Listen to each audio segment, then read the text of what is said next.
My name is David Ewen, and welcome. Thank you for coming. I'm happy to see all of you. I've been in book publishing since 1994, so I've learned a lot over the years, and I've seen a lot. There's been a lot of technology changes that have occurred over the years.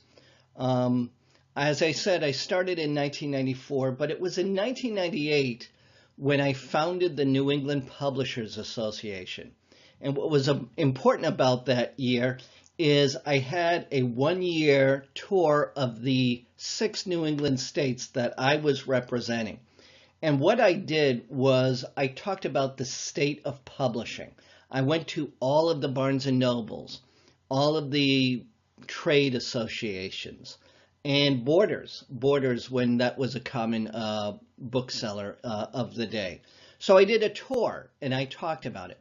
As we complete our 20th year since then, I come back to you and I give you the state of publishing.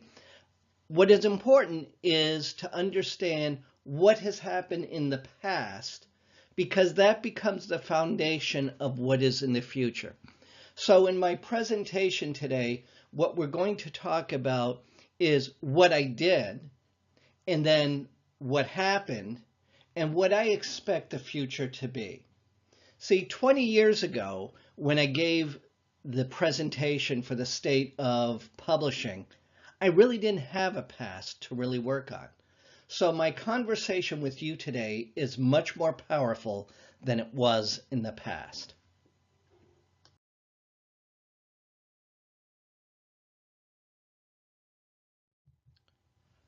To give a proper understanding of my background will help give you a better understanding of where I'm coming from, so that when I say what I'm about to say, it will make sense. Oh, yes, because he was there. It's kind of like that TV commercial that says, we know a thing or two because we've seen a thing or two. So that's what I'll be doing, is telling you a little bit about myself. When I actually thought about starting a business, it was in 1993. The business started in 1994, but I started in 1993. And back then, I was a systems programmer. I worked on mainframes, and I loved it. I did it for 15 years.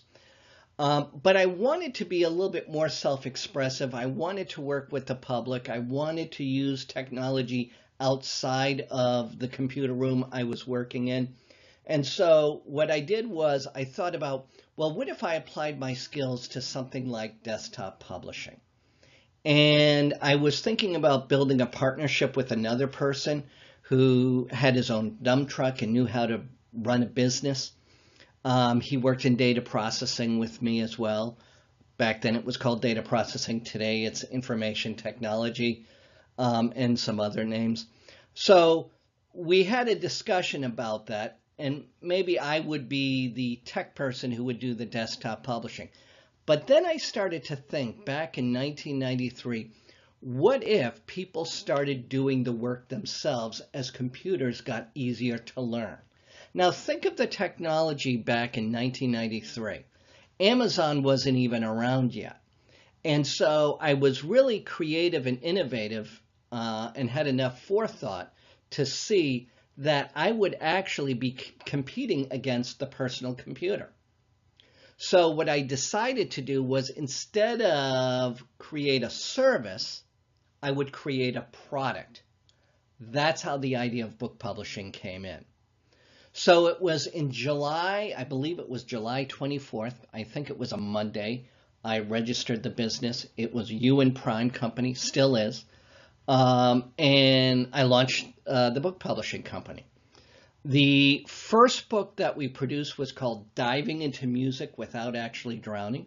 It was a complete failure, and it wasn't because of the book. It was because the author did not market the book or participate in marketing the book. But I'm not saying poo-poo on anyone. That was a good lesson that I learned.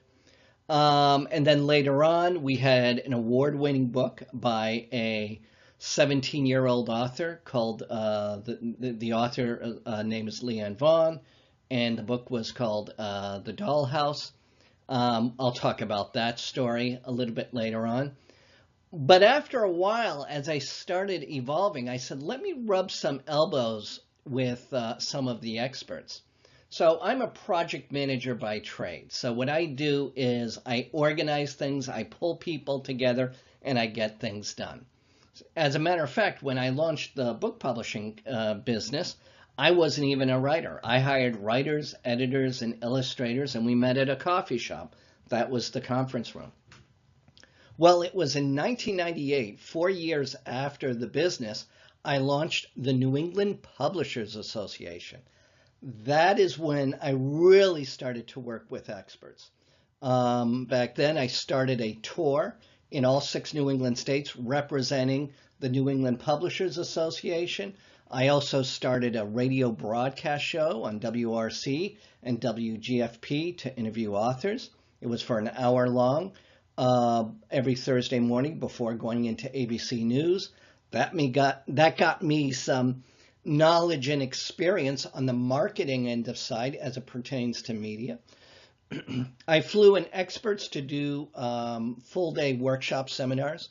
We were at this beautiful hotel, at the Sheraton Tower Hotel in Framingham. Looks like a castle, very elegant rooms. And, well, we rented a room and the registration fees paid for everything. And we had Tom and Marilyn Ross, who were the founders of the Small Publishers Association of North America. Today it's under a different name, but I flew them in. Never got to meet Tom. He was actually sick in bed at the hotel with the flu. So Marilyn did the full-day workshop seminar called Jumpstart Your Book Sales. Another one is I flew in Jim Cox from Midwest Book Review. Never been to Boston before. Flew him in, put him up in a hotel, and also at the Sheraton Tower Hotel. We did a nice event. And that was called Tips, Tricks, and Techniques for Getting Your Book Reviewed. So we had that. And then we had Mary Westheimer from Book Zone fly in from Scottsdale, Arizona. She was already on a business trip, so we didn't pay to fly her in. She was already on a business trip. And she was doing a presentation on how authors should be represented on the internet with their webpage. Imagine that. That was pretty advanced for 1998. And back then, Amazon was just a few years old at the time. So then after a while, I said, I kind of know this stuff. Why don't I do the speaking instead of flying people in? And that's when the tour happened. I mentioned that before. I was in this year-long tour. That's what happened. Instead of going to a room, I would travel out. I wasn't paid. This was to promote the independent press industry. So I was doing a lot of conversations. I got to meet former Secretary of Defense, Caspar Weinberger. His wife owned a book publishing company. I believe it was called Windswept. But I met him in New York when I was at the Small Press Book Fair. I met his son, Cap Weinberger, up in Augusta, Maine, when I was doing an event and speaking up there. So I got to meet some real interesting people. I got to travel around a very large geographic area, and that gave me a lot of experience. Later on, I sold, basically gave it away. It wasn't for a lot of money, but I should say I gave away the New England Publishers Association. Today, it runs successfully under various iterations over the years as the Independent Press Publishers, I should say, the IPNE.org, Independent Publishers of New England.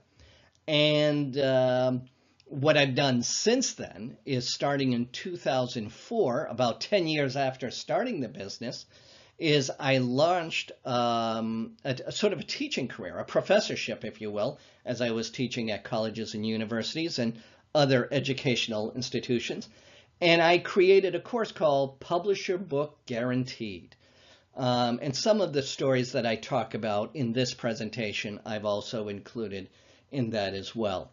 But in Publish Your Book Guaranteed, it started as a 4-hour class that did not include ebook publishing because that didn't exist or was common back then in 2004.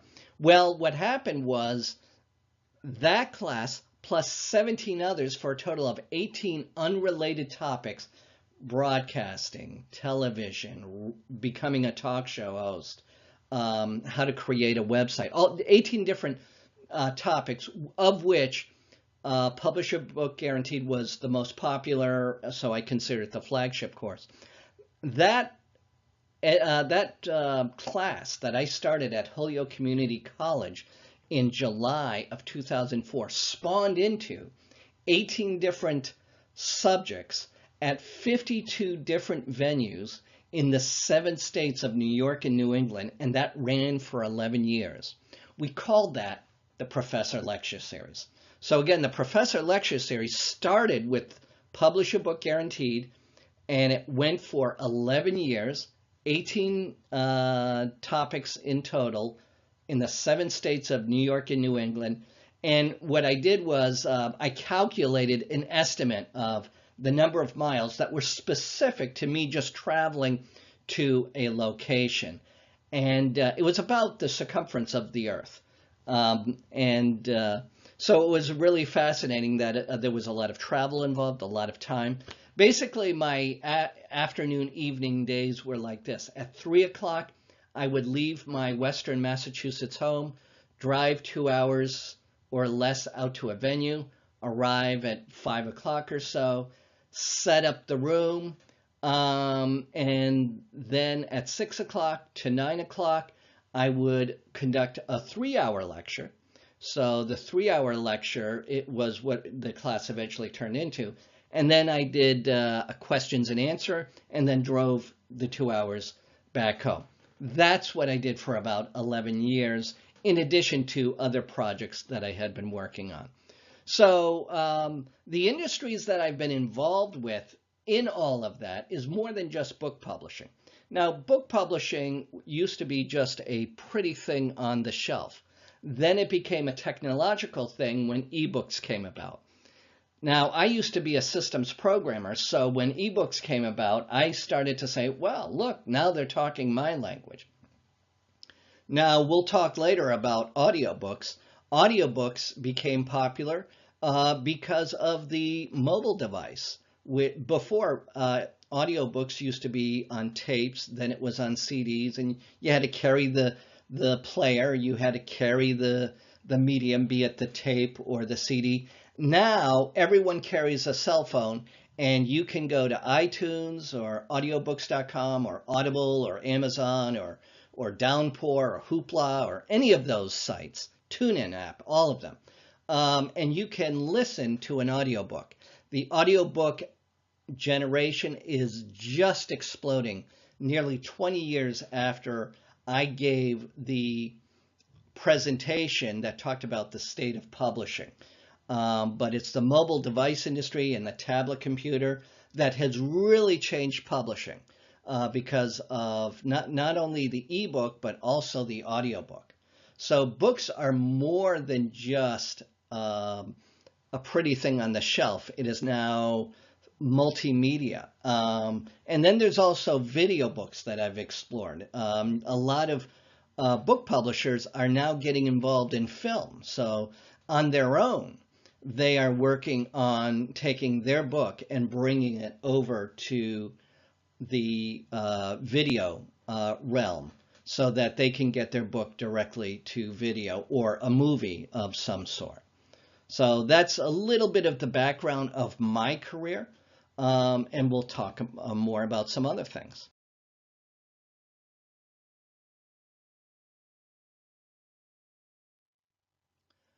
I learned early on that books on a shelf don't sell.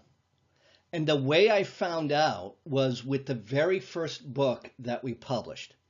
The very first book that we published was called Diving into Music Without Actually Drowning. The author wrote about his experience at 30 years old getting into Celtic music, working with youth, and learning about the different types of unique Celtic musical instruments. He's a great writer. He also did the illustrations with pen and ink, and he really did a fine job. The problem with the book is that I accepted a project in which the author did not want to do any signing events or radio interviews. Back then, there was no social media. So to actually do any type of connection between author and reader, it was done by getting out there. It could be as simple as being in your bathrobe and bunny slippers touring the nation on radio, or you could be doing a few local signing events and also working with some local papers and such to get some feature articles. That's how people in the indie world got to know about authors and their books. So I remember the author, he said, Dave, I'm 52 years old. I want this to be my nest egg. That was his message to me. And because of my ignorance, I thought I could make it happen. So I lost a lot of money, spent a lot of time, brought the book to trade shows and other events, and was trying to peddle the book myself, and I wasn't the author. So I learned through that painful, costly experience that just because a book is in print doesn't mean people are going to read it. It doesn't mean that just because a book is on a shelf, it will sell. So we never got the book to go anywhere. But I will tell you, in my 11-year lecture in the Professor Lecture Series, where I taught the class, Publish Your Book Guaranteed, among other classes, I was able to mention that title, and I would look at people's eyes, and they would light up. You hear the title, Diving into Music Without Actually Drowning. It's a cute title. So even the title was very catchy, and probably the most catchy title that I've ever worked on in all the years I've been in publishing since 1994, yet the book went nowhere. But it was a valuable experience.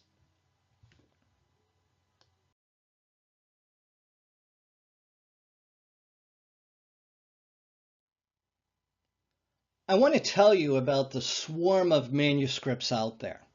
And what I mean by the swarm of manuscripts, those documents that people are sending to literary agents and publishers in the hopes of trying to get published. Well, when I started my book publishing company back in 1994 called Ewen Prime Company, I was not a well-known company because, we had just started, and our actual first product was a couple of years later. Well, what I did was to separate my personal mail and keep my home address private, is I set up a post office box. Doesn't exist now, but it was called, I remember the number, it's P.O. Box 2061. That was on all of our correspondence in Natick, Massachusetts.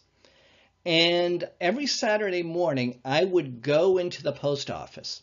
Well, this building, and I haven't told too many people this post office used to build electronic equipment for satellites.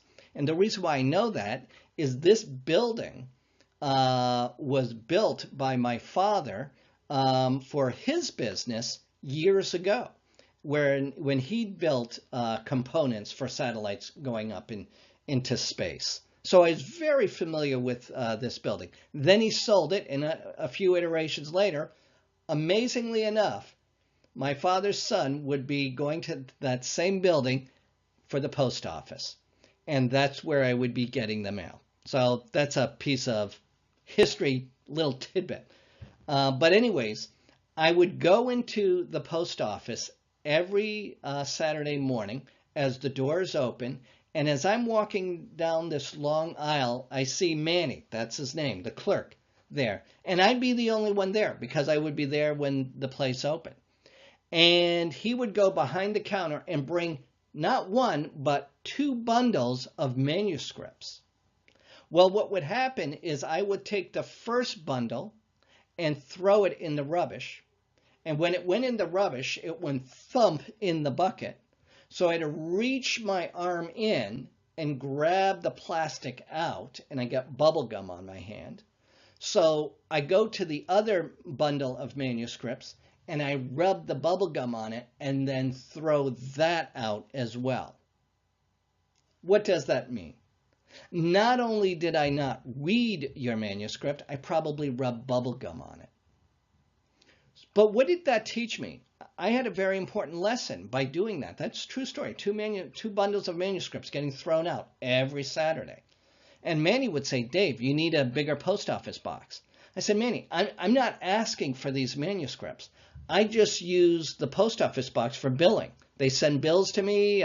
It's just basic correspondence. That's why I got the smallest post office box. So what that taught me is if I'm getting these manuscripts, imagine the large established publishing houses in the nation. How many manuscripts are they getting? They must have pallets full of manuscripts that they have to throw out. So that's why people say to me, I never hear back from anyone. That's because I'm probably rubbing bubble gum on it and throwing it out, just like the Random Houses of the world are. So it taught me that there are a lot of writers out there trying to get published. It's for that reason, that's why I started the New England Publishers Association. Because I knew there were people like me who needed to learn how the business operated. So after being 4 years in the business, I founded the New England Publishers Association, and I sold it 2 years later. And about after 10 years in the business, starting in 2004, I was on an 11-year tour in the 7 states of New York and New England, lecturing, among other topics, a class or a lecture called Publish Your Book Guaranteed.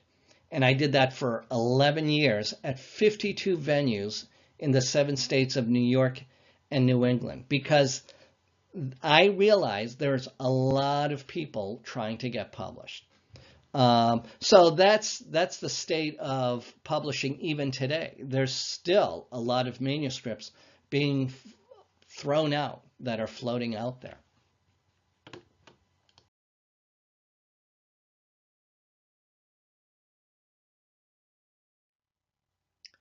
I got to tell you about a touching story that happened in the late 1990s.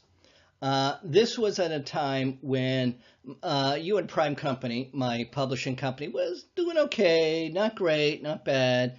It was before I launched the New England Publishers Association in 1998, so somewhere around 96, 97, 98, somewhere around there.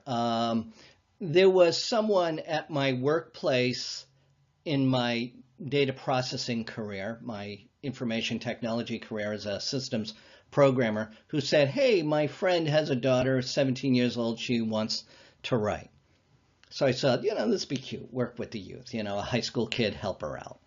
So I remember we went to a Barnes & Noble, and I met her, and she was this shy, timid girl, she thought it was, some big, gigantic, huge executive from a gigantic company, and she treated me very respectfully, and so we talked, and she wanted to write a story called The Dollhouse.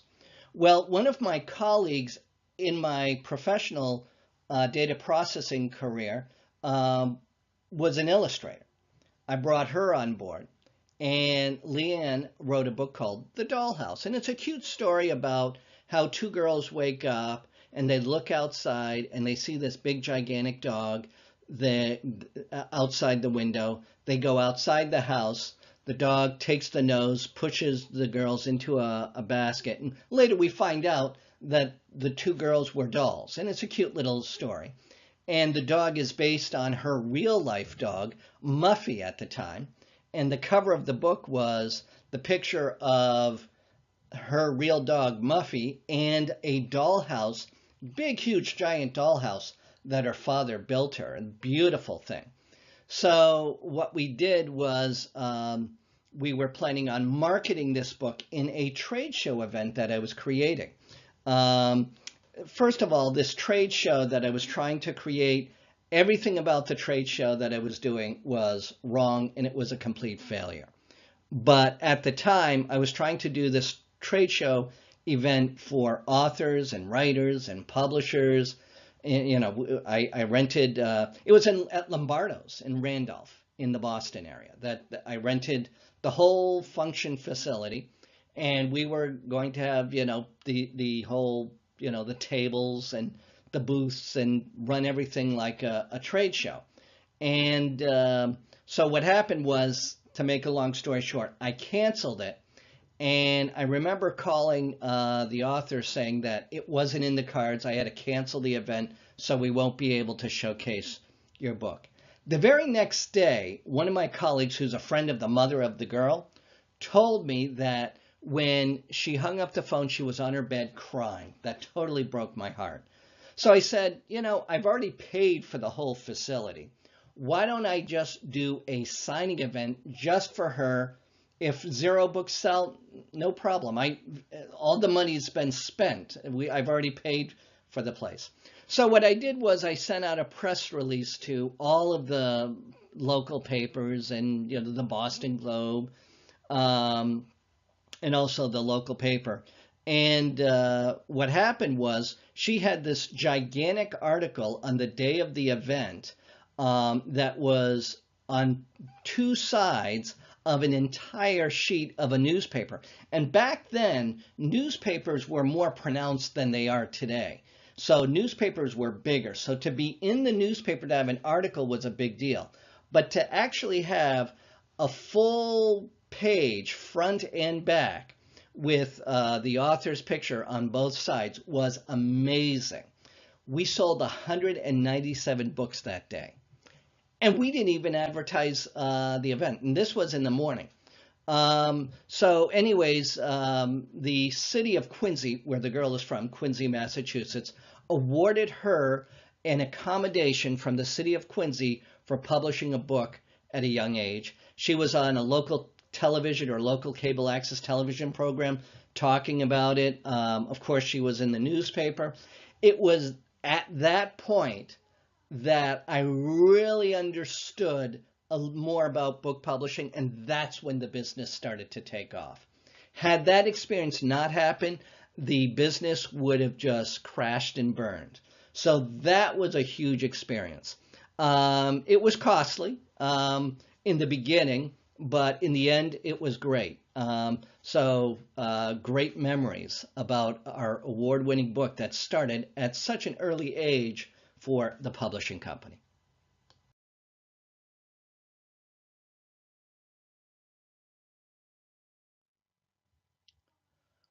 I love telling people the Sandra Brown story. Let me first start by saying, as a guy, I don't read romance novels. So I know now, but I didn't know back then, of the famous Sandra Brown. So if you go to one of those popular chain pharmacies like CVS or Walgreens, or if you go to a supermarket like Stop and Shop or one of those chain stores, and you go to the area where they sell novels, and what you'll see there is books by Stephen King, and also you'll see books by Sandra Brown. And Sandra Brown is a very famous, well-known author, very well established. But Sandra Brown, it's a common name. Now, back in the 1990s, I had brought on a writer. Remember, I said I'm a project manager by trade. So what I did, not as a writer starting the publishing company, but sort of as the manager, I hired writers, editors, and illustrators. So I brought in Sandra Brown. So I forget how I found her. Maybe it was through a newspaper ad or something like that I put out. So anyways, we were putting in a book called Coming In From the Rain, and it was going to be part of a book series. And what I did was I registered the book in something called Forthcoming Books in Print. And back in the day, what happened is that information would go on microfiche. See, this is before CDs and all. It would go on microfiche that would be sent out to all of the booksellers, the big chains, Barnes and Nobles, libraries. It would be everywhere. So that was done up front because I was ready for something big to happen. And then Sandra and I started to work on the book. Well, what she would be able to deliver to me was a pad of paper with a handwritten story. That was it. And it was not in digital form.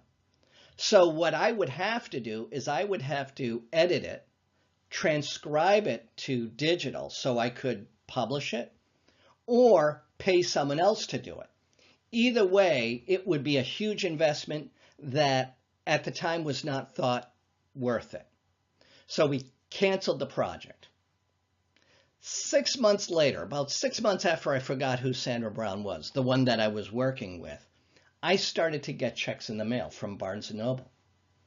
I got one from Dallas, Sacramento, Chicago, Miami, Kansas, everywhere, all over the United States. I was getting these $7 checks because they wanted to get the book by Sandra Brown. But I didn't know that at the time. I had to call the Barnes & Noble's headquarters and ask what was happening. Why am I getting these checks? And you know what they said? They said, ooh, there's a new book by Sandra Brown. I said, what? And so I had to think, oh, Sandra, what? The book didn't even exist. What did I learn? They were trying to buy the book by the famous Sandra Brown and have it on their shelf to be ready for release time. See, I learned that Sandra Brown, the real Sandra Brown, sells books because of her established name, her credibility, her followership. I got checks in the mail for a book that didn't exist. And it wasn't even the Sandra Brown. So what did that teach me? It taught me that it's the author that sells the book, not the book. Because I was getting checks in the mail because of Sandra Brown's reputation, the real Sandra Brown. And when I say the real Sandra Brown, I'm talking about the famous established author. So that's when I learned, and I tell people now, I don't get too caught up. And when it comes to indie publishing, I sometimes draw a picture. Let me draw a picture. Okay, here's a picture. There's the iceberg, and the iceberg that you see is above the water. Okay, and if the wind blows this way, you think the iceberg's going to go that way, but the heavy water goes this way, and you wonder why it's going this way. Well, what happens visibly, that's what the famous authors do, because that's what everybody sees and hears about. The indie world is down at the bottom. That's what people don't see. Okay? So I learned very early on that to be successful in book publishing, you have to be successful as an author. And once again, I learned that just because a book is on a bookstore shelf, or later on when Amazon was really established, just because a book is on Amazon doesn't mean it's going to sell. The author has to make the book worthwhile. Later on, we'll talk about marketing, but the author makes the book worthwhile to the reader. So the product that's actually being sold is not the book, it's the author. And that's what I learned early on. Going back, remember we talked about diving into music without actually drowning? I couldn't sell the author. The author didn't want to sell himself. That's why the book failed, because there was no author to sell. So again, a book is sold on the merits of the author. Of course, the book has to be well written. It has to be packaged nicely. It has to be marketed appropriately. I agree with all of that. But one important element is the establishment of the author, greatly involved in the marketing.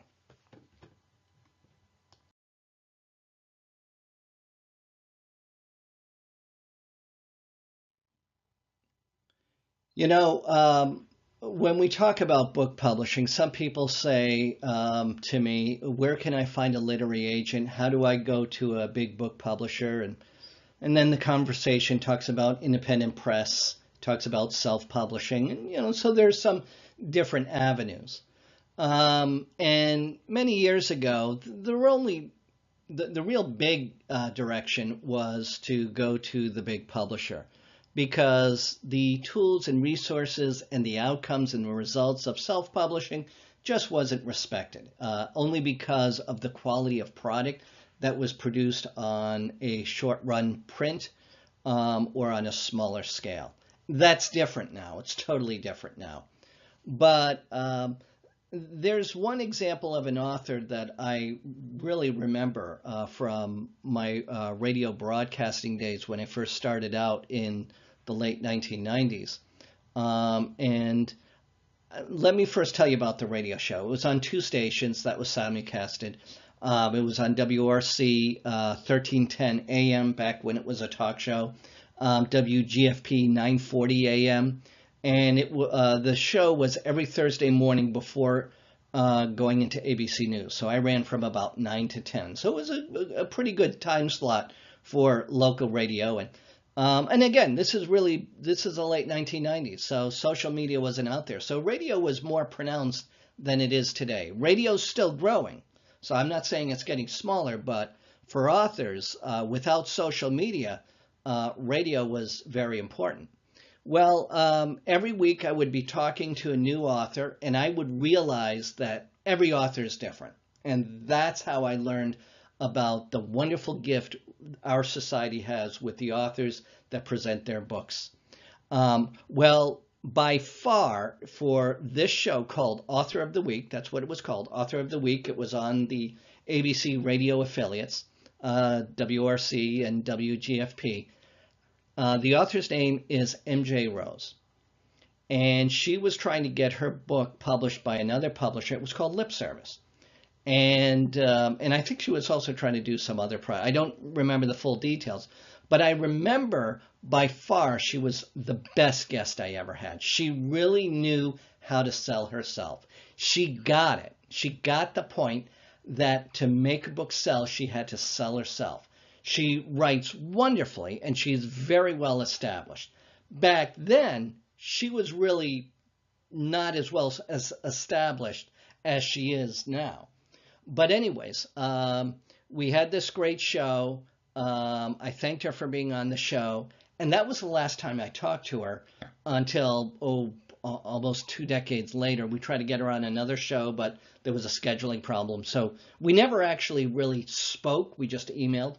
But anyways, I remember after that first initial show, about 3 years later, I'm flipping through Time magazine, and there's a full-page article on her. I mean, she really went from that broadcast, not that the broadcast did anything for her, but she went from that time, I should say, and really developed herself into an established author. And what the article talked about is how self-published authors can succeed. And so that is the time when self-publishing finally started to take off in a way that it became respected. I would say, if I were to give a year, I would say the real turning point was the turn of the century. Some people might say it was the late 1990s, maybe the 80s, and I can respect that and understand that, because that's when it was attempted and tried, and it was growing. I'll say it was growing. The seeds were being planted. But I think a total shift started in the year 2000. I started my business in 1994, so as a book publisher, I was doing the manufacturing and the lamination and the binding, so I was playing the role of a big publisher in that I was a manufacturer and distributing to all the Barnes and Nobles and booksellers that was available at the time. But I would say what I learned from M.J. Rose is people started to follow her. People started to use her for consulting. People started to learn from her. So she, among others, I'm using MJ Rose as an example, but she became a mentor for others on how to move forward in self-publishing in the independent press industry in a way that it can be respected. I think that shift happened in the year 2000. So the easy way to say, when did it all happen? Turn of the century.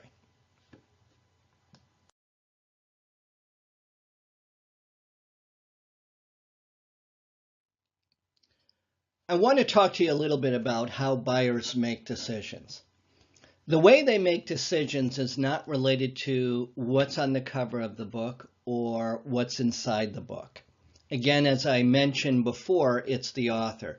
But I wanted to share with you an experience I had in Harvard Square, just next to, right there with Harvard University. There was one early Saturday morning that we were promoting a children's book on discount. It was called Diversity. It was a children's story. And I'm the kind of author, when I do a signing, I'm the kind of publisher, I should say. When I do a signing event with an author, what I do is I bring in the illustrator and the writer together to do the event because I want to promote the illustrator as well. So anyways, I had the author and the illustrator with the book. It's a $2 book. We're just doing a signing event. So the door opens. It's the start of the day for this store, this small independent bookstore in Harvard Square. Little girl and his mother come in. Perfect customer, mother and her daughter. So the daughter is busy looking for something on the bookstore shelves, or, just she seemed busy with things. And the little girl didn't mind to walk over to the author and talk to the author. And the author, very friendly, very nice, and read the story. And I saw the eyes light up in the little girl, and she loved the story. She goes to mom, tugs on her dress and says, "Book, can we buy the book?" And the mother was not interested in buying the book. She saw that I was there. She saw the author was there. She didn't pay us any mind or any attention and really couldn't concentrate on her activities inside the store. Something was disturbing her. So she left. So what happened? What did I think of as a business person? What did that teach me? What was the revelation? The book is $2. To make the girl happy, buy the book for $2. It's better than a Happy Meal. Healthier, that is. I'm not knocking fast food restaurants by any means, but I'm just talking about here's an educational resource and it makes the daughter happy. And I was thinking, there's a mother and daughter, they could start the day, and what they can do is enjoy some time learning and being educated, and then later on read the story again at bedtime story. So that book could be used for an experience at the beginning of the day and closing at the end of the day. Very educational, and it was about the lessons you learn through diversity, which is very important for children these days. So what did that teach me? Not all buyers are ready to buy. You might have an excellent product. You might show the product to a buyer. They're not ready to buy. And it has nothing to do with the author, and it has nothing to do with the book. They may not even be able to make a decision for whatever reason it is. And it might be a valid reason. But it taught me that when you are in front of an audience of book buyers, not everyone will buy because they're not either ready to buy, they're not in a state of mind to buy, or they're preoccupied with something else. Whatever the case may be, not every buyer will buy. And it has nothing to do with the author and nothing to do with the book.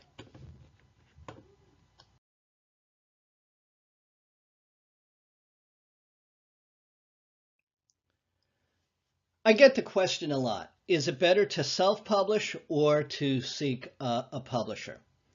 Well, usually when I answer the question, I give the example of Tom and Marilyn Ross, who were the former founders and also directors of the Small Publishers of North America.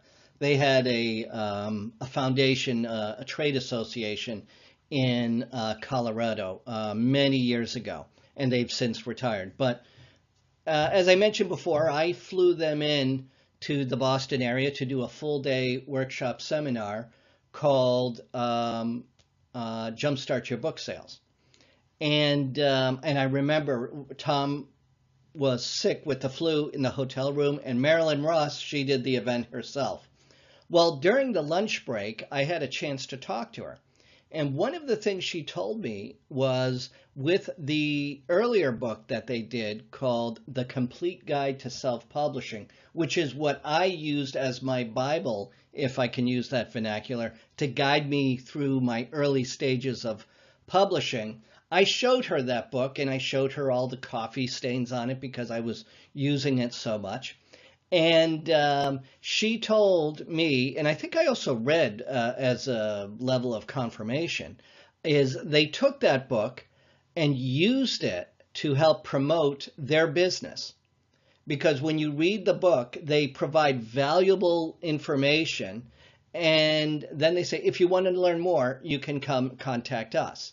But they didn't leave anything out. It wasn't the kind of book that if you didn't call Span, if you didn't call Tom and Marilyn Ross, you could still learn everything you needed to know. I did. But the book was really designed as an education, a product to sell, and also a marketing device for their business. Well, a publishing company approached them and asked if they could buy the rights of the book, and they agreed. They sold the rights of their book. But when it was owned by another publishing company in the effort to market it and sell it at a much higher level, what happened was it was no longer being used in a way that Tom and Marilyn Ross had intended it to be. It was intended to educate people and also market their business. So they invested to buy the rights of the book back. See, what did I learn from this? And what did they learn from this? They learned that you have to think about when you publish a book, what's its purpose?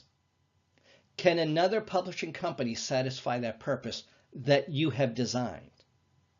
They may not be able to because that's not what they're interested in. So this is an example of how an author can make the decision to self-publish because they have control of the direction of the book publishing project. And that was one of my earlier examples.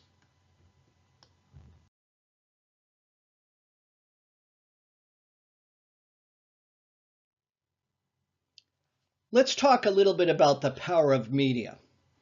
I first want to talk about the power of media before social media and then the power of media after social media.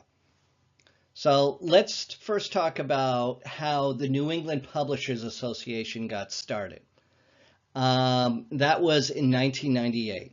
The real social media that existed, aside from online videos, was something called a listserv.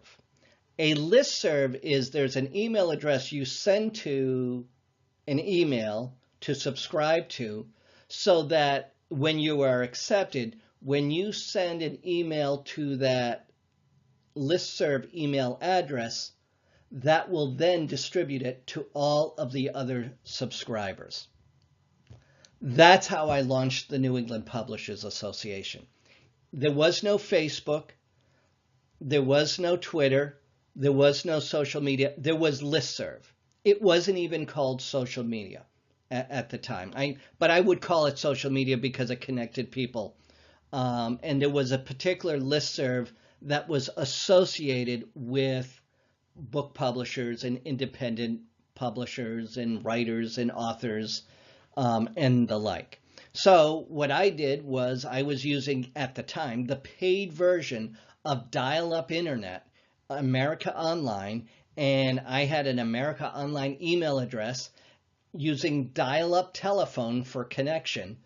and I was sending a message, and I started the New England Publishers Association. On the opening day of the New England Publishers Association, in the spring of 1998, it was on a Saturday at the offices of Ewen Prime in Natick, Massachusetts. We had a big conference room. We had about, I would guess 10 people there. That's how we launched it. So that was the New England Publishers Association.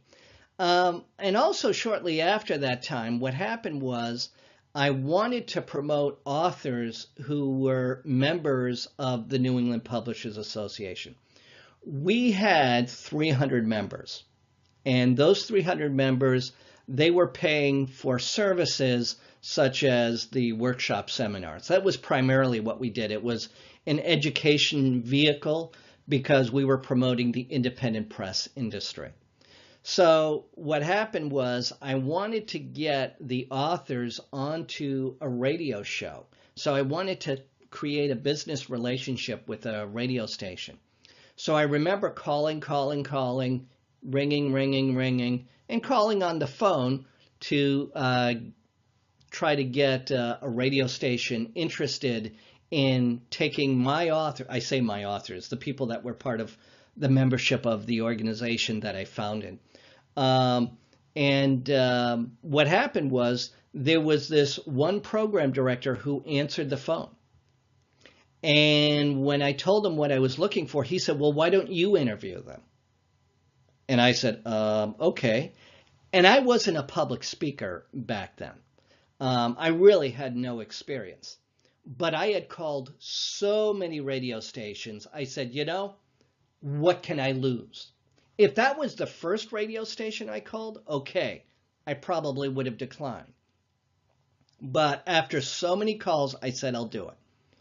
So what happened was we had a show every Thursday morning going from 9 to 10 every Thursday morning before going into ABC News. And I had this live 1-hour radio show. We had a commercial break at 1:15, and we had another commercial break at 1:15. And that's when I learned what the side of media was like. See, on one side of the fence is the author trying to promote their book. On the other side of the fence is the media people asking the questions and interviewing. I learned something from, there was a daytime talk show many, many years ago called The Mike Douglas Show. Not related to the famous actor Michael Douglas. There was a Mike Douglas, The Mike Douglas Show. And years after he retired, pardon me, the question was asked, what made you famous? And he said what made me famous was not to make myself famous. It was to put the limelight on my guest. Because if my guest is successful, then the show is successful. I took that advice. So what I did was I focused on coaching the guest before the show so that I could really put the limelight on them. And years later, this broadcast show that was on WRC and WGFP, there were 2 AM radio stations in central Massachusetts, perfect location for the 6 New England states, central location, had a lot of guests. And incidentally, that spawned into a pilot for a cable access television show under the same name, Author of the Week. That was the name of the show, Author of the Week. Years later, I started an internet radio broadcast on a platform called Blog Talk Radio. Blog Talk Radio started in August of 2006.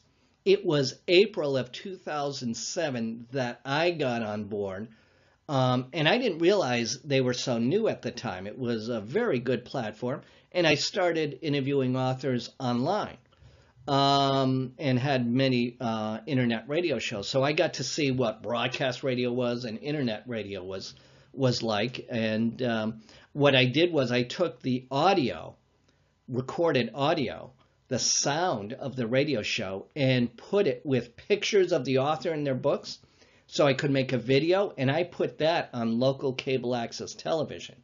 So what I did was I had this radio show on Blog Talk Radio, which I could use in part with other elements of media, such as pictures and whatnot, to create a TV show. So anyways, when Blog Talk Radio had their anniversary show, I was on their show with the founders of Blog Talk Radio, and I talked to them about this. But so I consider myself one of the early broadcasters on Blog Talk Radio because I was in their first year. And I've had different broadcast shows on Blog Talk Radio, some for churches, did it for film production because I've been in television and movies as well.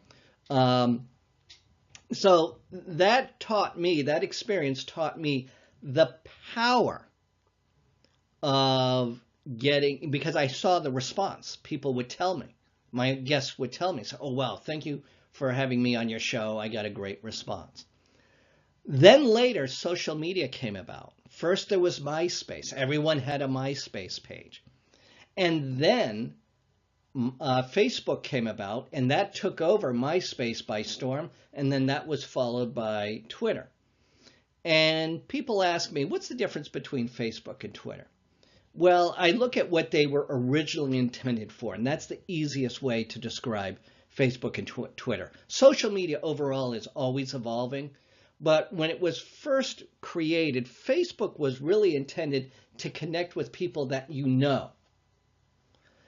And Twitter, by way of the hashtags, was to connect you to people that you do not know. That's the difference between Facebook and Twitter. That whole hashtag phenomena is so popular, it is now used in Facebook as well as other platforms. I believe Google Plus as well, and some others. But what happened now is social media is where the author takes control of the broadcast. I'm using my air quotes, and that is when the author can communicate directly instead of going through a talk show host. Although the talk show host in doing I'll tell you what a talk show is. It's reality TV because it's real time, and there's a lot of power in that. But social media is the direct communication of the author to the reader. That's what social media provided. As I said before, just because a book is on a bookstore shelf, or just because a book is on a popular website online, doesn't mean it's going to sell. The thing that you're selling is the author. So that is what I learned in terms of the benefit, being a talk show host for 20 years now, of an author working with a talk show host and also working directly with readers. There's even a social media site that is specific for authors and readers. And one of the good ones is called Goodreads. Years ago, Goodreads was not owned by Amazon. Amazon had its own called Shelfari, like a shelf in Safari, a safari of books. That's what Amazon had. Well, Amazon bought Goodreads and years later discontinued Shelfari. So that's the history of Goodreads. Goodreads used to be a separate company, but now it's under the power and the great name of Amazon. So that's one tool. Authors also use Facebook. I started, it was years ago. It was in 2009. So it's almost 10 years later. 2009, I started a Facebook group called All About Books. And that's how I would connect to all the authors, and because authors would join the group. And as of today, it's 24,000 people in it. And people come and go, but it's over 20,000. So there's a lot of authors that if I'm looking for a guest on my talk show, that's usually where I go. And then I can also find authors that have great books that are relevant to a holiday or to an event that's happening in the news, and really create a well-related story. Um, Social media continues to evolve. Our current president, Donald Trump, uses social media to speak directly to the public. That's what social media is designed for, to speak directly to the public. And that's what the public wants. They want transparency. So the best authors are the ones that have transparency. The best authors are not afraid to use social media and put themselves out there. But in addition to social media, you also need that interview, which comes from the talk show host. A good resource, Blog Talk Radio or any other internet radio provider. You can go to radiolocator.com. It's radio, then there's a hyphen, locator.com. That is the Google, if you will, the search engine of all the broadcast radio stations. You can search for talk radio in any different regional area. So that's how you can have a tour around the nation in your bathrobe and bunny slippers. So now, because of social media, internet radio, and the growth of radio, there's less of a need for an author to do signing events. I have seen here in the Northeast of the United States, where I'm located and where I normally travel, in the 7 states of New York and New England, I'm seeing less signing events. Years ago, when there were fewer resources, there were a lot of signing events. A big way that my company sold books yesteryear was by signing events. That was like an event. And I would submit to the local newspapers back when newspapers were bigger than they are now. And I would put something in the calendar. There were no websites for TV, so there was no community calendar for the TV stations, or not so much for radio stations. It was really newspapers at the time. So that's what I tied together. A major chain bookstore and a newspaper calendar, and that's how we sold books. Now it's totally different. There's a lot more happening in terms of sales online, including paper books. It's not just ebooks, but also audiobooks. And, books are not just paper. They're also ebooks, they're digital books, and also audiobooks. And a lot of authors, just like the self-publishing venues that they go to, be it CrateSpace or Nook Press or Lulu or what have you, there's also ACX, or Authors Republic, for the do-it-yourself audiobook publication. Wouldn't it be great to see on an Amazon page the paperback, the ebook, and the audiobook all on one page? You see the book cover and you see the price of all 3 mediums. And so then when you are promoting your book and sharing the link, you're marketing all 3. That is how media is being used today.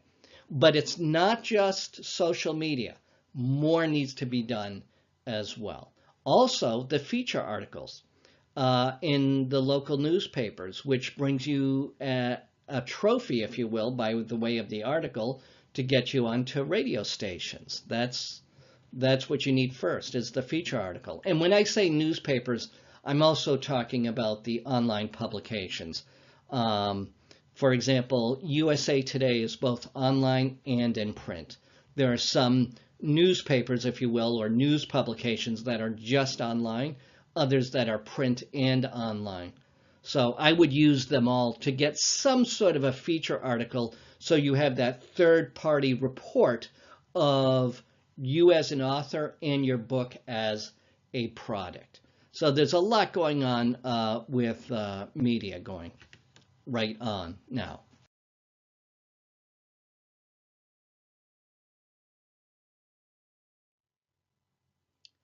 Let's talk a little bit about the power of media.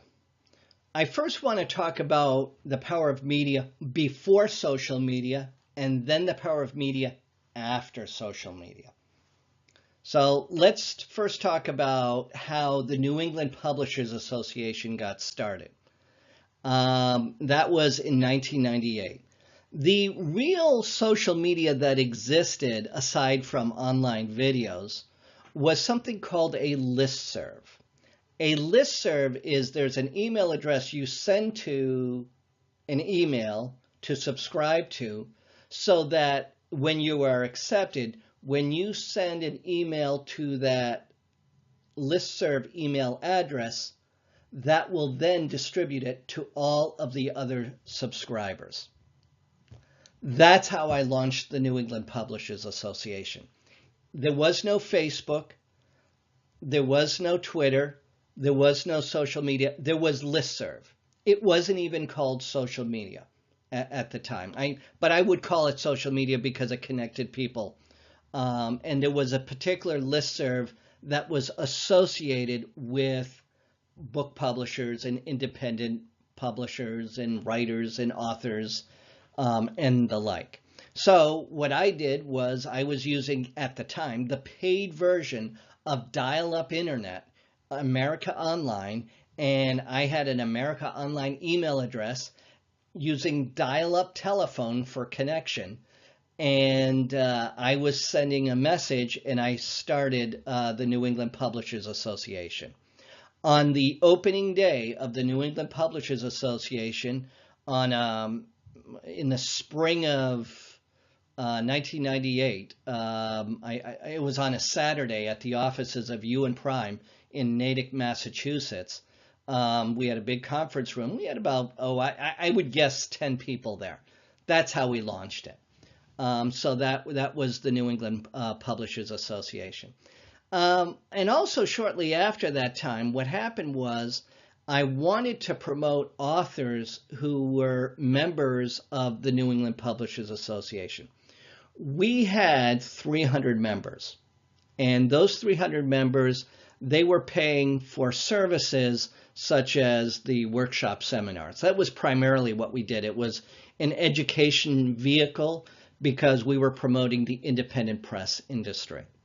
So what happened was I wanted to get the authors onto a radio show. So I wanted to create a business relationship with a radio station.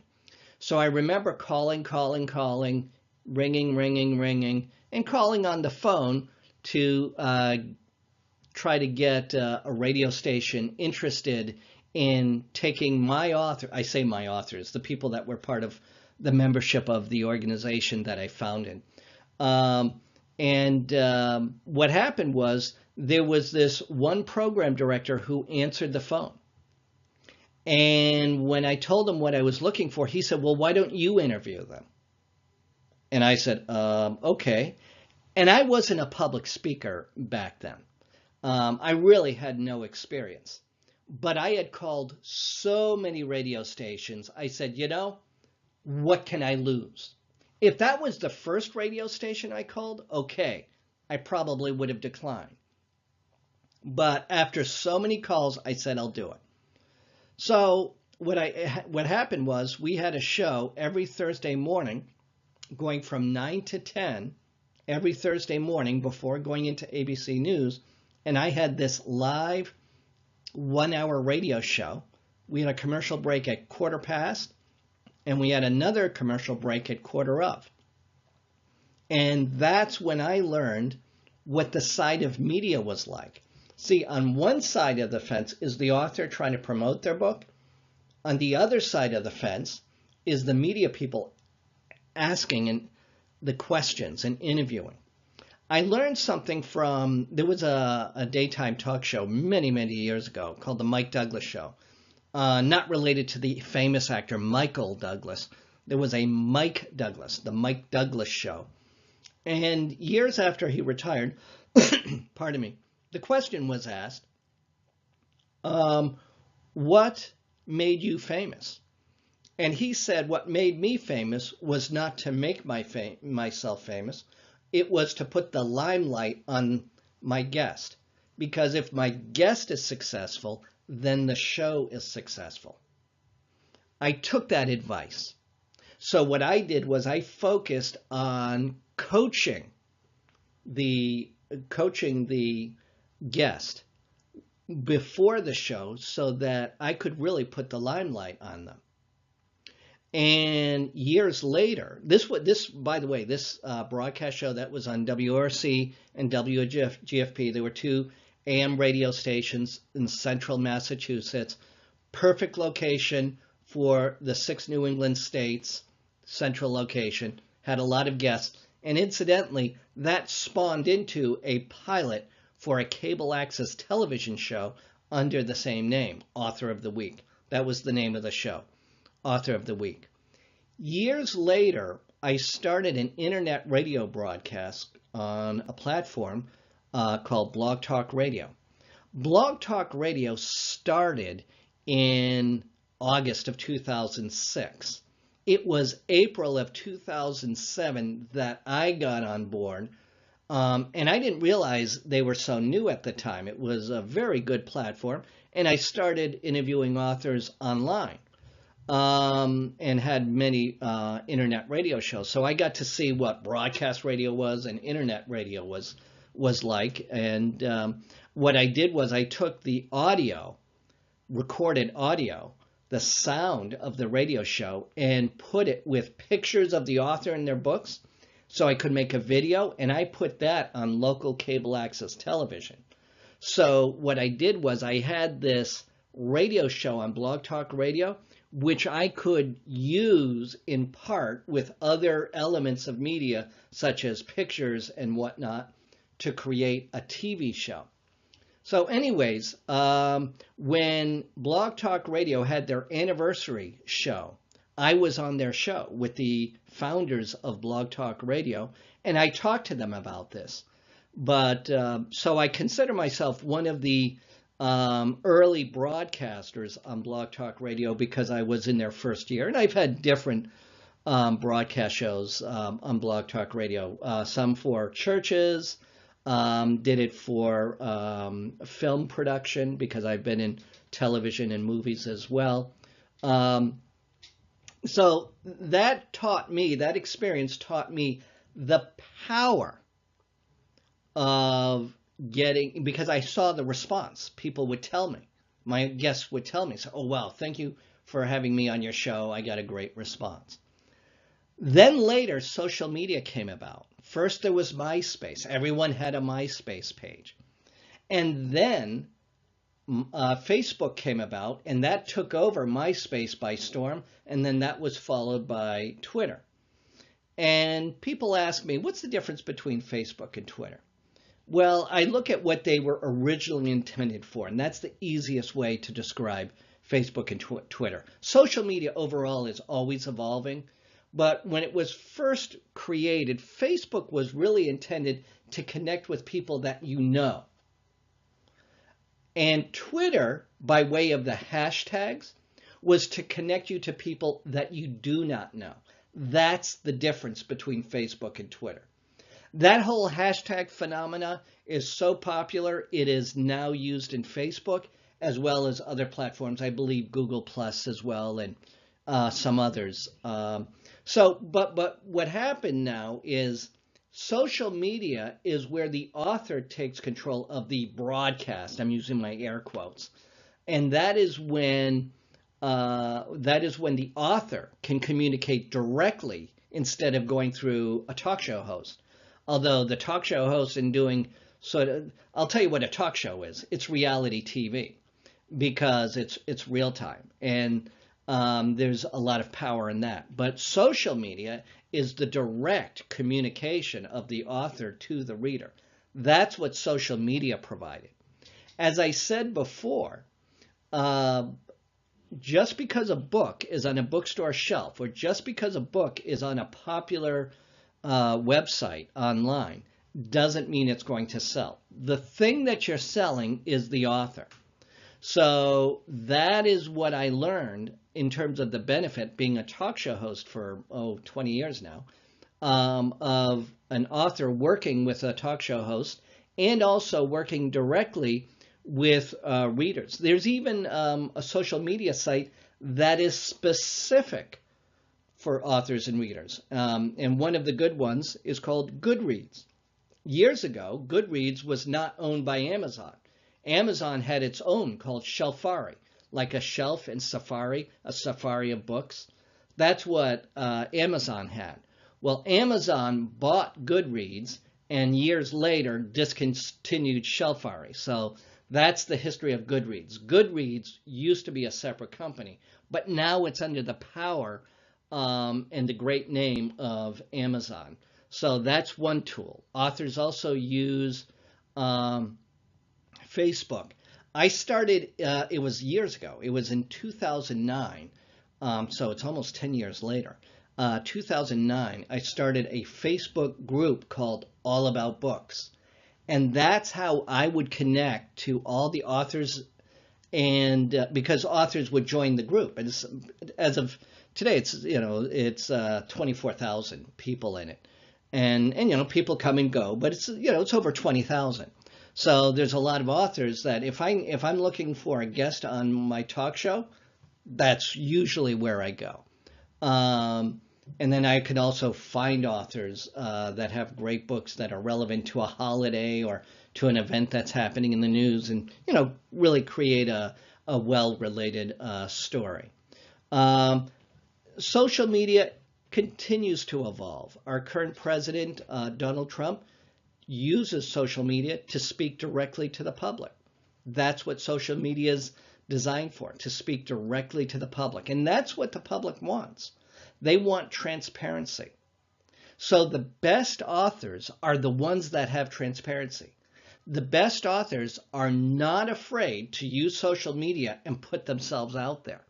But in addition to social media, you also need that interview, which comes from the talk show host. A good resource, Blog Talk Radio or any other internet radio provider. You can go to radiolocator.com. It's radio, then there's a hyphen, locator.com. That is the Google, if you will, the search engine of all the broadcast radio stations. You can search for talk radio in any different regional area. So that's how you can have a tour around the nation in your bathrobe and bunny slippers.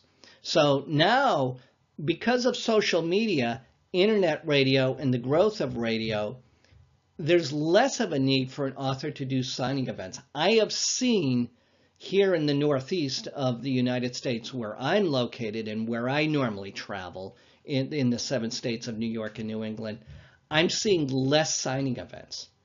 Years ago, when there were fewer resources, there were a lot of signing events.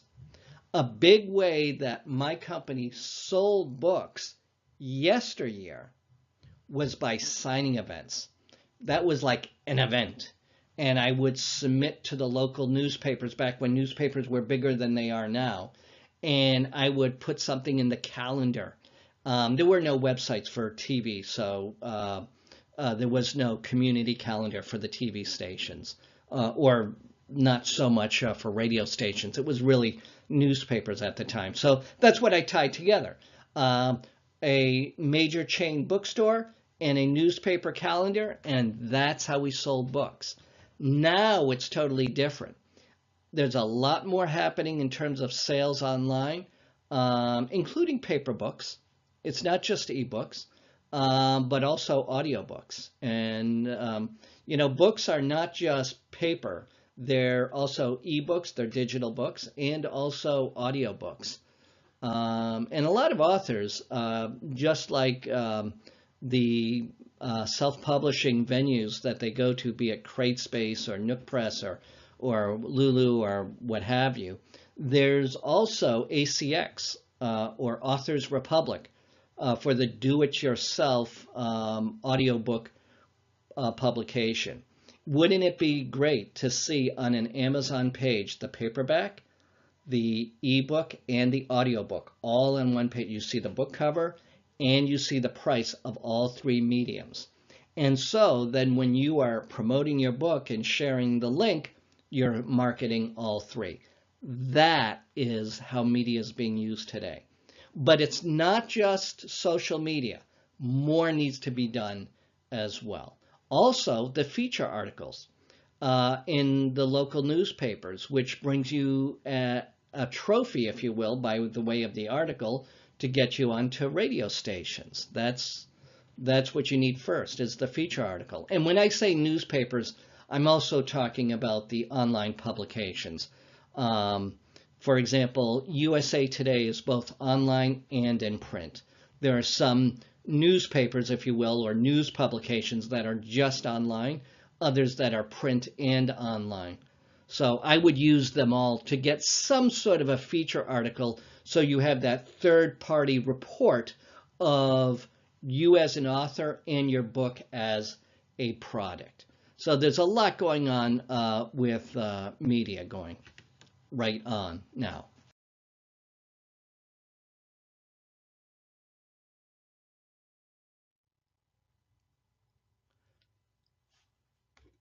Let's get back to what we were talking about before with the large publishers, or as I call it, the random houses of the world, the book publishers that mass produce books. How does an author get into a relationship with a large publisher? Well, very commonly, it is done through a literary agent. And when I say very commonly, what I'm saying is that's not the only way. But at this juncture, I'm going to talk about literary agents. So here's how it works. This is a simple way to understand what an agent does. Some of you may have seen the movie Jerry Maguire. It's a Tom Cruise movie. Renee Zellweger, I believe, was in it. And it was a very popular movie. It had romance, had comedy, but it was based on a true story. And that's the part that I want to talk to you about, the true story. The movie Jerry Maguire is based on a story about Jerry Maguire. And he was a football agent who left to go on it on his own. And all he had to do was to sign a football player to a football team to make his business successful. And he kept working with different football players, and the football players had an issue of trust, whether he'd be a good agent. So what happened throughout the whole movie was the phrase, "show me the money." Well, let's talk about the business of a sports agent. A professional athlete is paid millions of dollars per year. If the sports agent gets a percentage of that to sign a player on a team, they make a lot of money. So what happened was he signed a player, and then later on he became famous, yada, yada, yada. Let's talk about literary agent. What's the average price of a book? When you go to a store, what do you pay for a book? $20, $10, whatever price that is. A literary agent gets a percentage of that $20 or the deal for the contract. It's much less money. So here's how a literary agent works. What they do is they take a collection. I'm drawing a picture here. Let me try to. They'll take different authors. These lines represent authors. Some will win. I'll put a check mark there. Some will lose. I'll put an X there. Some will break even. I'll put a dash there. Some will win. Some will lose.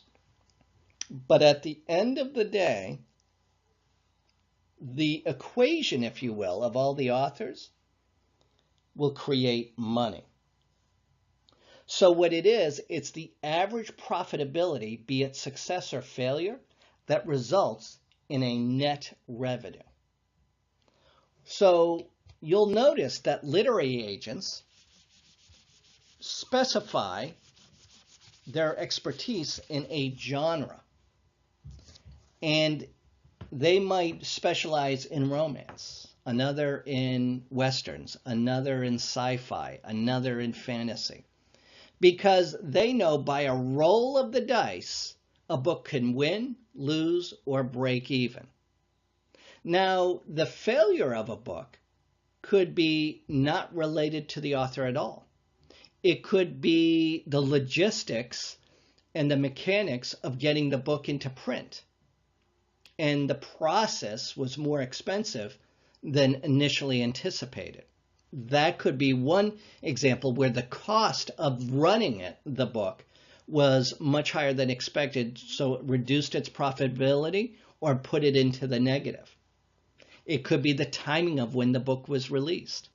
Could be a whole variety of factors. So what happens is a literary agent takes a gamble. But what they do is they work with a group of authors to create an equation. Sometimes what happens is one author will leave, which will change the dynamic of the equation. So the literary agent has to replace two authors to replenish their equation so that they can say that it's profitable.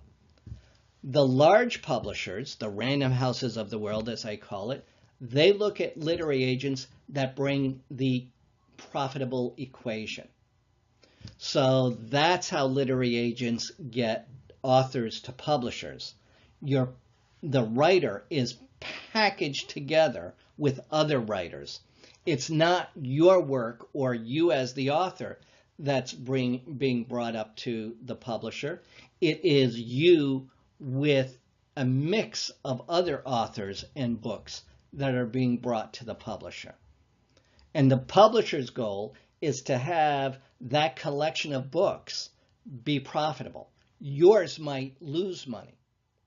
Your contract deal with the large publisher could be a percentage of net revenue. Well, if net revenue is 0 or less, you get nothing. So yes, you can have your book in print. Yes, you can be published by an author. And yes, at the same time, you can make $0. You can make no money. That's an example of what happens in large publishing. It's not an easy business. In the independent, self-published arena, that's different. What that does is that uses the just-in-time inventory that Toyota developed. That's creating a short-run production of books. We're going to talk about that a little bit next.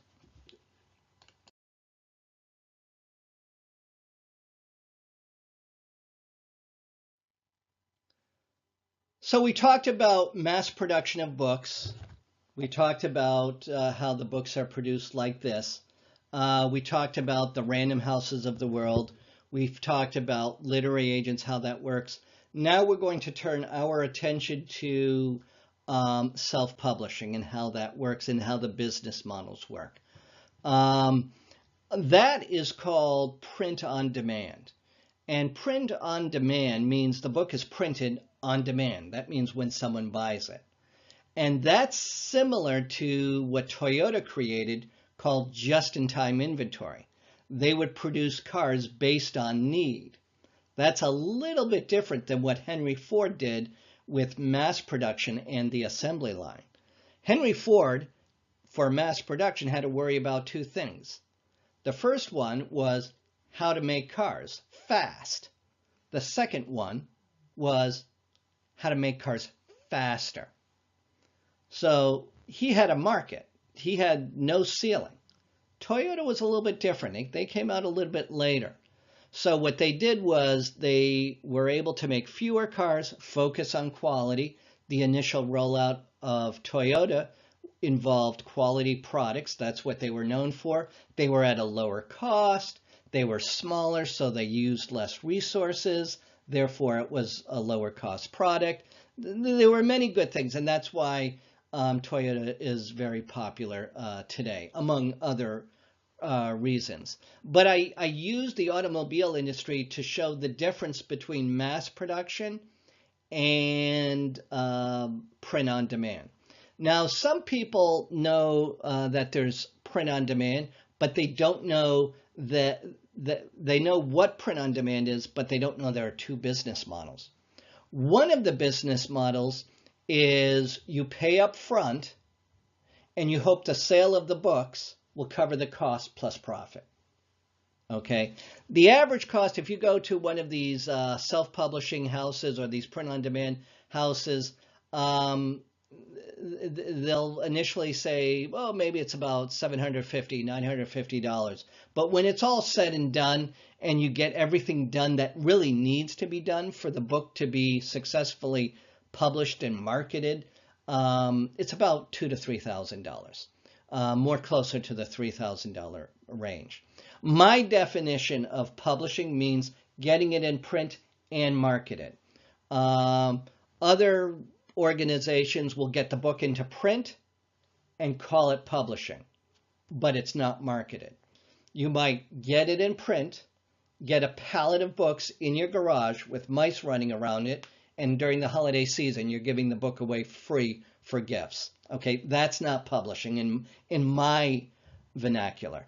My definition of publishing is getting into print and market it. But I do use print on demand. So the other business model of print on demand is what is called revenue share. The product is created online, it is printed on demand, and the printer gets a percentage and you get a percentage for every book that is sold. If one book is sold and you're not paying any upfront cost, you're already profitable. That's the business model that I teach to. Okay, there's only one company that does that, and that's Amazon, because Amazon bought two companies in 2005, merged them together to create a company called CreateSpace.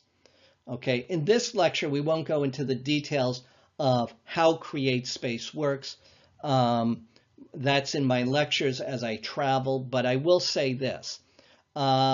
CreateSpace is owned by Amazon, and therefore what you produce there will go to Amazon automatically. You don't have to pay to go on Amazon. There is no warehouse storage. It is printed on demand. If there's high volumes, okay, so they might have a few, 10 copies extra, okay? Some of the things you need to be aware of is there is this functionality, an option that doesn't cost extra. It's called expanded distribution. Most people forget expanded distribution. Expanded distribution allows the book to be ordered by any bookstore. And your book, if produced through CreateSpace, will also be on Barnes & Noble as well as other chains. What does this mean? If you are on a radio interview, you can say your book is available on Amazon, Barnes & Noble, and you can ask for it at any store. You can do that with CreateSpace, and it didn't cost you anything. The famous authors that work with the Random Houses of the world, they still use that phrase, ask for it at any store. If I'm a famous celebrity and I produce a book, the moment it goes on the shelf, it is sold out. So it's not going to be on the shelf for many of the buyers anyways. That's why they say, ask for it at any store. You can use the same language. It's available on Amazon and Barnes & Noble, and ask for it at any store. That's what expanded distribution does. Basically, the way the revenue share works, and this is more of a round off, the expanded distribution costs a little bit more, but just a little bit. You wouldn't even notice it. The way it boils down to is, let's say you have a book that's $9. You get 3. CreateSpace gets 6. So you get 1/3, they get 2/3. Incidentally, I should mention, the whole idea of getting an ISBN number, I'm going to write those letters down in case you're not familiar with that. An ISBN number, ISBN number. It stands for International Standard Book Number. International Standard Book Number. You can go to isbn.org, or you could go to bowker.com to learn more, BOWKER.com to learn more. But basically what an International Standard Book Number is, it's the social security number of the book. That's what an ISBN really is. It's the social security number of the book, and it's as unique as a person's thumbprint. That's the simple way to describe it. What it also corresponds to is a barcode that goes on the back cover of the book. You normally see a barcode that the cash register clerk will scan when they're checking out the book. So that's what a book has to have. You can get a free one from CreateSpace, and on Amazon, it's listed as a CreateSpace book. I forget how it's mentioned, CreateSpace Publishing or something like that. But who owns the ISBN number doesn't matter. It's the author that sells the book, not the ISBN number that sells the book. So use the free ISBN number. I myself, as a publisher since 1994, I purchased many, many ISBN numbers in advance. I don't even use my own, and I paid for them. Because for me to use my own ISBN numbers, that means I have to get out of my chair from my desk, go over to another room, go into a filing cabinet, look at it. I have to go through extra steps. I know that it's the author that sells the book, not the ISBN. And as it pertains to indie publishing, not so much the cover. So I don't get caught up with that. Going to covers, let's talk about covers. There's a CreateSpace cover designer that is part of the self-publishing process in CreateSpace. I've used that instead of designing covers from scratch.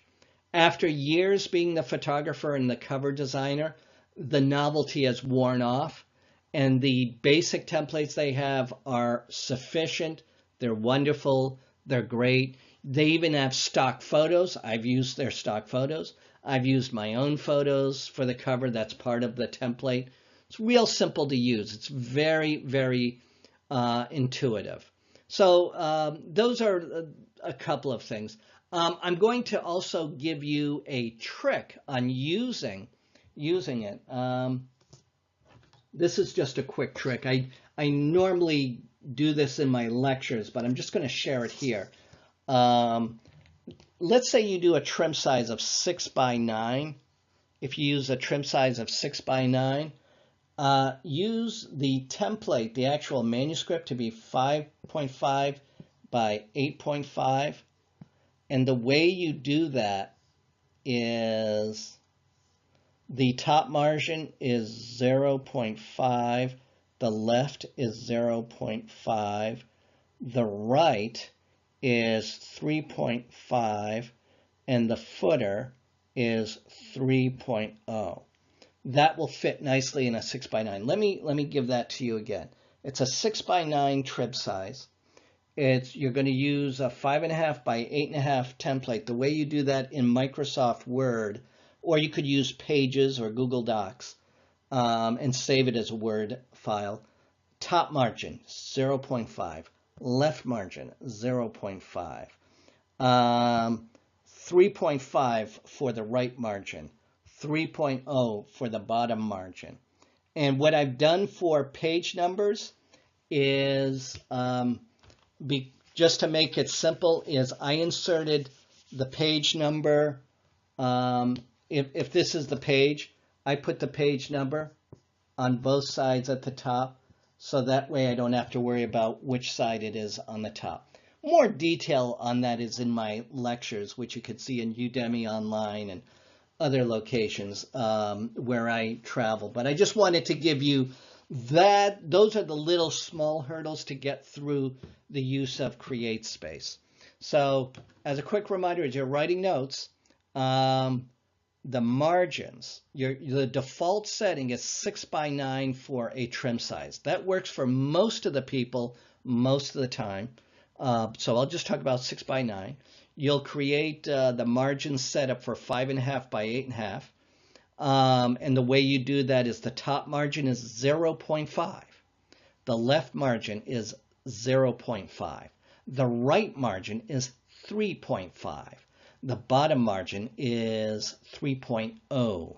The bottom margin is 3.0. Again, the right margin, 3.5. So that's a little tip on using CreateSpace.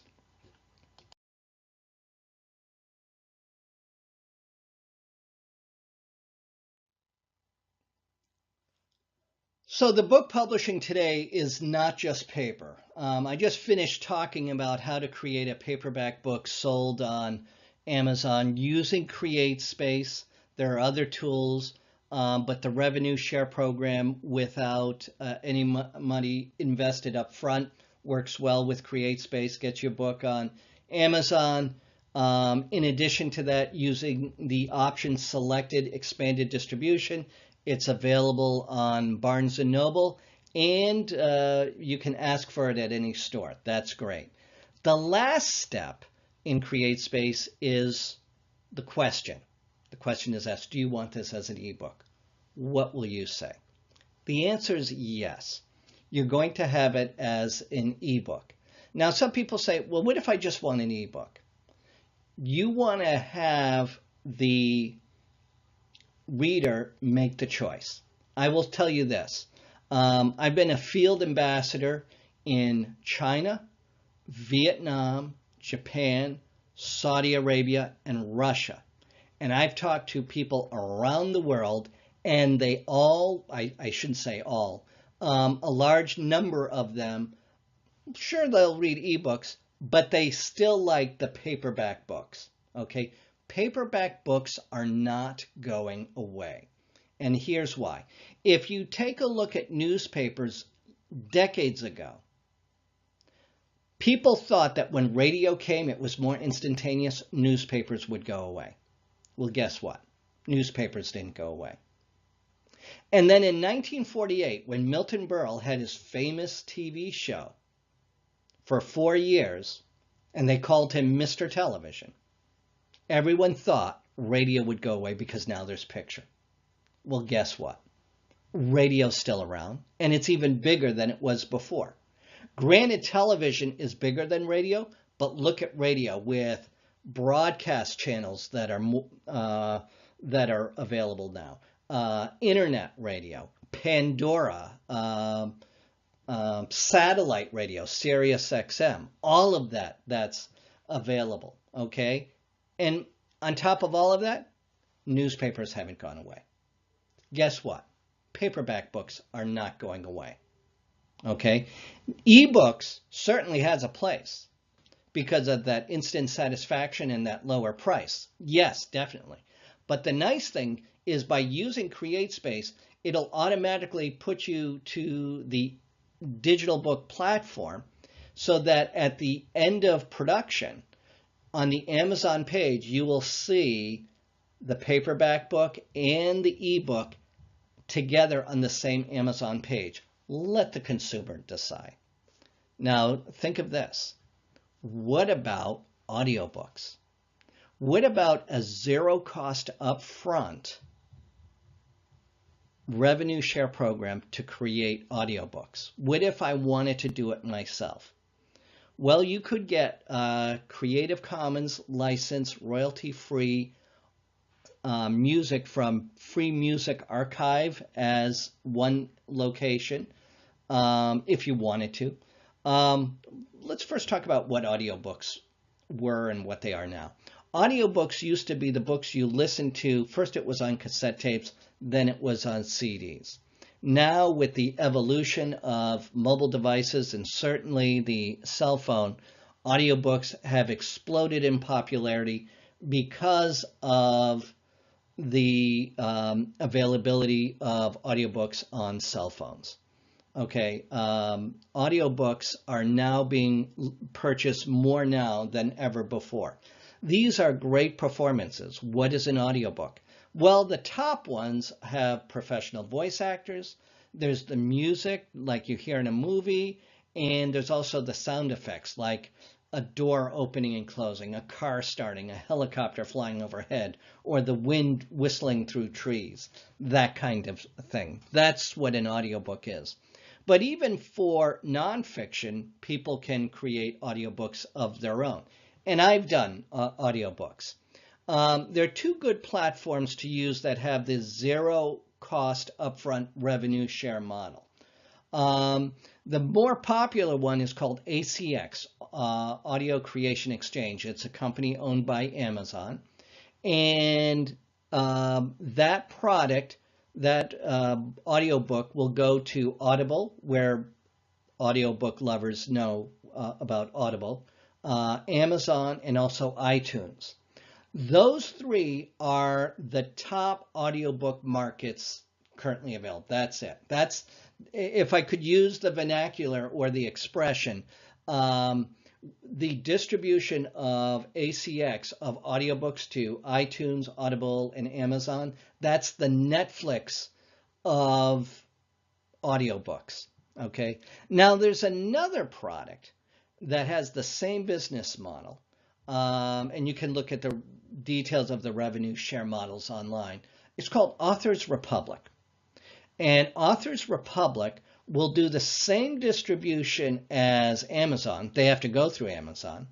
So your cut is a little bit less, but the distribution is much greater. It goes outside of the Audible, iTunes, and Amazon. It'll go to audiobooks.com, Downpour, Hoopla, and the TuneIn app, the radio app. You can listen to audiobooks on TuneIn, and so many others, so many others.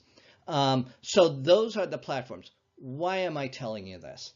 Wouldn't it be nice to have your Amazon page showing in the upper left-hand corner the cover of your book, and the consumer has the choice of paperback, ebook, and audiobook? It is so easy to share one link for all three to social media or to broadcast media who you might be interviewed with. That is very powerful. That is a good presence of your book online. We live in a multimedia world. It is so important to have more than just paperback. The buyers and the people living in today's society want choices in media. Just look at your own house. Look at what's around you. Look at the video influences you have. Listen to the audio influences you have, or the print influences you have. We live in a world of variety. This includes video. You can create a book in PowerPoint, if you will, make it a video narration. You can sort of make a video book. There are other tools I won't go into them now. I'll just say PowerPoint is one example to make a video book, but more and more people are researching ways, and that's where we are now. I'm giving you the state of book publishing as it is now, following 20 years since my last address of the state of book publishing. And as I said, it was around 2000. That's when self-publishing really started to take hold. Well, I'm saying it's going to be about the year 2020. So it's not quite there yet, but about 2020 is my estimate as to when more and more self-published authors will be doing self-published videos or movies that are related to their books, because the tools and technologies will be more user-friendly than they are now. They're user-friendly now, but for the general populace that are really designed as writers and authors, well, now they're going to be filmmakers also. And that's what I was trying to do during my 11-year tour in the 7 states of New York and New England at 52 different venues. It was called the Professor Lecture Series. I taught 18 different topics, and what I was really working on is getting our region, our New York and New England region, into the idea of book publishing is not just a book. It's a movie, it's a video, it's audio content. For example, who listens to audiobooks? People who listen to audiobooks are the same people who listen to music. They work, they play, they're driving their car, they're on their way home from work, they're sitting on a beach. We live in a very active world. To read a print book, you have to sit down, open the book, and you read it, and you can't really be moving. You're really at a downtime.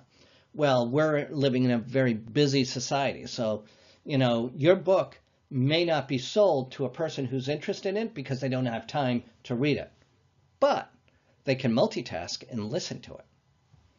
That's what authors do now, is they look at the different channels. There are 4 channels. There's the print book, there's the ebook, there's the audiobook, and then there's video. Video's coming. Video's here now. It's being produced, but it's going to be more common and you'll hear it more. So that is the future of book publishing. It'll involve movies. So what am I really telling you? Well, I've been involved in the indie film industry. I've run my own film festival. I've had TV shows. I'm not a famous person, but I've had TV shows. I've had movies on Amazon. And what's going to happen is book publishing and film production will start to come together.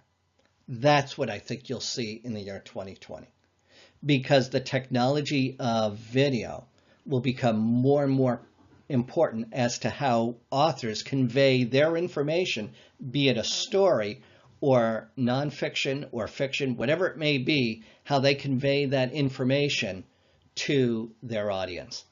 That is the future. And that is why the writers and authors of today must begin to focus on looking at other technologies. If they're not ready for video, look at Authors Republic. Look at acx.com. Start working on the audiobooks, because once you become proficient with that, then you'll start learning something new. So that is the future of book publishing. But most importantly, it's multimedia. 20 years ago, when I first gave this address as the founder and director of the New England Publishers Association, that's how I spoke to everyone in New England, in the 6 states of New England. I was just talking about paperback books and how to produce and market it and get it out to the public. I come back to you today as a field ambassador to other nations, as a professor at universities, and I tell you that the future of book publishing is multimedia. It is already. ACX and Authors Republic, just those two tools, which have a zero upfront cost revenue share model, they have already made it possible for the author to produce audiobooks with no investment. See, business is a balance between cost versus risk. If I bring the cost down, then I bring the risk down. That way, I have no reason not to go forward with it. I'm going to tell you something that I share with my audience when I lecture at the universities. I start off by saying there's 3 things that stop you from getting published. It's knowing how to do it. That's the question mark. It's the cost. So there's a $sign. And then a stick figure. It's you. Well, knowing how to do it has already been shared. The cost, the tools are out there that bring it down to 0. So the risk is 0. So I'm going to put an X on the question mark. You know how to do it. Put an X on the $sign. There's no cost. The only thing from stopping you from getting your book published and marketed and sold and into readers' hands would be your excuses. That's it. So self-publishing is a really sweet spot to be in because the resources are there now. The nice thing is the tools and the resources online are, number one, they're easier to find than they were years ago because of the search engine parameters and the way resources are used. You can learn from other people through social media just by asking. So it's easier to find the resources just by asking. And technology is evolving at an accelerating rate. We're moving faster and faster. I remember when I was in 3rd grade, there was the discussion of what will the digital future be like. There would be the haves and the have-nots. The haves would be the one who get it and understand and can keep up. The have-nots would be the ones who don't quite follow it, and they sort of fall behind. I've seen a lot of my colleagues in book publishing fall by the wayside as I moved forward, as book publishing took a technology turn, if you will.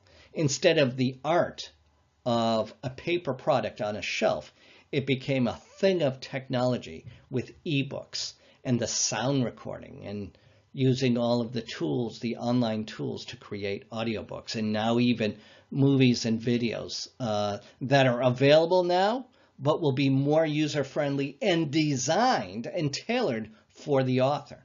That is not what's out there yet. I'll say that. What's not out there yet is the online video resource that is designed for the published author to make their book into a video or movie. That's not there. What is out there are the tools to do it if you know what to use. So the technology is there, but it's not kind of like ACX and Authors Republic, those two tools, which are designed specifically for the author to make an audio book. Okay, that's what we need for video. I'm guessing the year 2020. I could be wrong. I could be wrong. But in my nearly quarter century of experience, that's where I see it.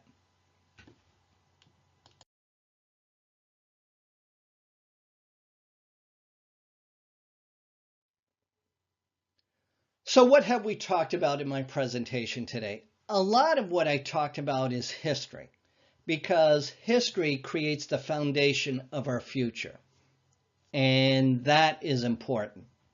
What I also talked about was the evolution of change that occurred over the past 20 years. In addition to that, I talked about the importance of multimedia in book publishing today. I also talked a little bit about the future, that the future will be involved more with author-suited tools to create videos, so it will be easier to, in a do-it-yourself kind of way, to make a book into a movie. Normally, it's the tech-savvy that do that today, so that functionality exists today. But more of the custom-tailored, author-specific tools to do that, that's not out there yet. So I think 1 or 2, maybe 3 years, that's down the road. So I close on this. I look at how things were when I announced the state of the book publishing scene for self-publishing. Do it yourself. I did that, it was 4 years in the business. I was the executive director of the New England Publishers Association. Since then, I've become a talk show host. I've become a field ambassador to 5 nations, talked with people around the world, and I've lectured in the 7 states of New York and New England, specifically on the topic of publishing and also in other areas. Being an author and a self-published author, that's a business owner. I've also lectured greatly on entrepreneurial studies. That is the future of authors. It's multimedia and entrepreneurial studies. So my message to you is to focus on that. Focus on being a business owner. Recognize it's the author that sells the book, not the book itself. And become tech savvy. I don't mean to build rockets that go into space to fly to the planet Mars. What I'm talking about is be familiar with, one of the tools that I mentioned was CreateSpace. Be familiar with how to use that. It's more user-friendly than it was when it first came out in 2005. Be aware that it's necessary to publish your book in multiple formats. Be more comfortable of using a variety of social media outlets. Facebook is not enough. You certainly need to have Goodreads. You need to have Twitter, Instagram, Stumbled Upon, Tumblr, Google+, and many others. You really need to get a presence out there. Social media is how the author speaks directly to the consumer. Also, get feature articles, get radio interviews. Make sure you can have interviews done so that you can do it at home in your bathroom and bunny slippers. You can do that now with today's technology. People ask me, should I do signing events? Signing events at the time, in the 1990s, and maybe even shortly thereafter, that was the really only way authors could really make a direct connection with readers. That's not the case anymore. To print books in advance, to spend the time, other investments, you might not get a return on your investment. Am I telling you not to do it? I'm not saying that at all. I'm just saying it's not like it used to be. I told you about the story of Leon Vaughn. We weren't even advertising an event, and we sold 197 books in one day, in a few short hours. That's the book signing events that I know. So if you ask me if you can do that casually, that I'm saying that's not possible today in the indie world. So if you're a self-published author, I would say this. I do recommend doing a signing event or two at a bookstore or some other venue. I think you should do it because I think the learning of the skills of public speaking and understanding what consumers are looking for, I think that's good. But using it as the sole way of selling your books, that's not the way it is because of social media that's out there and the online internet radio and other resources. So I would use book signing events as in addition to everything else, but perhaps a smaller part. And when I say a smaller part, understand in relation to how I'm talking in the world I'm from. When we did a signing event, we would sell a serious number of books because authors, readers, I should say, like to buy books from authors directly. Now there's online sales. Look at what's happening in the United States. Retail stores are closing. I was doing signing events before Borders booksellers closed. They're gone now. Now there's only Barnes & Noble. And Barnes & Noble, financially, they're doing well, but, they've had their struggles too. So trying to make money getting book signing events done is not the way as it was before. So use the technology. But I would do a signing event just to get familiar with talking. So the state of book publishing is this. It's technology, it's entrepreneurial studies, it's multimedia. Up next, coming soon in the next few years, look for the tools to get your book as a video. Speaking of video, there's Sheila English, who created a book called Circle of Seven Productions. She believed, and as I do, if movie trailers work for movies, then book trailers should work for books. You can create your own. So you can certainly do book trailers. She trademarked the name book trailers, so you could call it book promotional trailers or video trailers. But she trademarked the name book trailers. But you can go to her website, Circle of Seven Productions, to see what a book trailer looks like. So I'm going to leave you there. That's where we'll hold it right there. That is the state of book publishing. Thank you so much. My name is David Ewen.